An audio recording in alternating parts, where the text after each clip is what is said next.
Joining me in the studio is the 90-year-old Ron Abbotts, who's amazingly, considering how sharp and smooth he looks, remembers the original Queen Mary coming out of Southampton back in 1936. What we're going to ask Ron to do is literally take us through that experience, how he got there, and what it made him feel like as a child.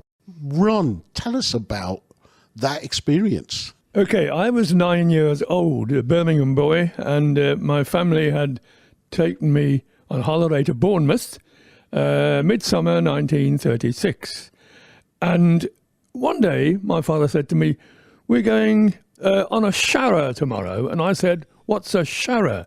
And he explained this was what we would now call a coach, a lovely old bus with a fabric hood over it. And we were going all the way to Southampton, must have been 20-odd miles away, to go and see the Queen Mary going out of port. This, I thought, was great because the Queen Mary had featured in the newspapers for months and months following her maiden voyage in May of that year. And I knew she hadn't done many trips so far. And here we were going to see her. But not only that, we were going to have the morning inspecting RMS Berengaria, which had been the biggest cunarder before the Queen Mary was built. And so off we went to Southampton, beautiful sunny day. We arrived at what was then called the White Star Dock, which I think has since become Ocean Dock, having been much enlarged. But White Star Dock itself was quite big in those days, with a couple of major quays either side for liners to moor. And there was Berengaria having her kitchens painted out, terrible smells everywhere, but we were taken over this magnificent old ship built in 1912 by the Germans before the First World War. And eventually we got round to the side of Berengaria, and there we saw Queen Mary in all her splendour. Hundreds of people getting on or getting around the decks, lots of bunting and exciting cheering going on. We must have stood there an hour, and then eventually the tugs arrived, there was movement, and very slowly she began to ease out. My mother was very disappointed because she imagined that when QM moved, there would be a massive wave all around the dock. There was, in fact, the tiniest ripple, whilst, of course, the tugs were making all the threshing as they did their work. And so we stood there, we watched her go out, and we were very, very excited and very pleased. It all seemed rather dull after she had gone.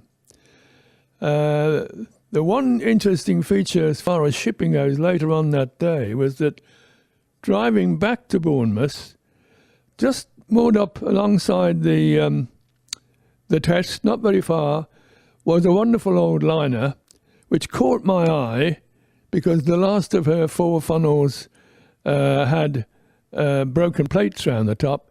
And this, we were told, was the old Mauretania, which had been put aside early that year before being broken up the following year up at Rosyth, I think, in Scotland. But this magnificent old ship, Mauretania, which too at one time had been the biggest vessel in the old Cunard fleet, I think, of the two. Cunard, not White Star. This old ship was there, and so that was it. We'd seen a lovely day at the docks, and off we were for afternoon tea just by the Rufus Stone in the New Forest.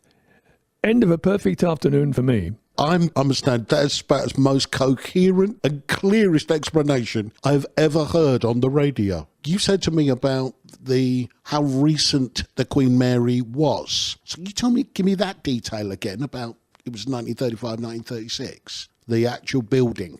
Well, of course, she'd been laid down years and years before in the days of the Depression, and they had to stop building her at one stage. As I recall, she was finally launched in 1934, and then the work had to commence, of course, on the superstructure, the wonderful lounges, swimming pools, etc., before the ship could be ready. And people were following it with great interest. The newspapers made it their big theme of that summer, of all that was going on. Of course, there was competition at the time with the Italians, the French and the Germans for the traffic. The Germans with their Hamburg-America line were busy going over the Atlantic, as were the French with their new Normandie. I can't recall the names of the Italian ships, but everybody was in to get into New York fastest and most comfortable way. And of course, that's why we were so excited to see our particular contribution, Queen Mary, do her stuff. People should be aware as well, as Ron says, even Poland, what we now call Gdansk, that was a new port, new harbour building ships. Sadly, that was one we came to regret, because the minute the Germans moved into Gdansk, which they called Danzig, they turned it into the U-boat centre, which we all regretted, as did many of the ships. Within 3 years, all of those cruise liners became hospital ships or troop ships, and Southampton became the troop ship centre rather than the liner centre. Same crew suddenly found themselves in a totally different situation. And as people would know from my project, I've been looking at the ships. The captains of the troop ships, because we got the list of the crew, had butlers, because it was the cruise liner crew that were on board. So the army captains and everything had butlers and servants all on aboard the ship, because none of the crew left.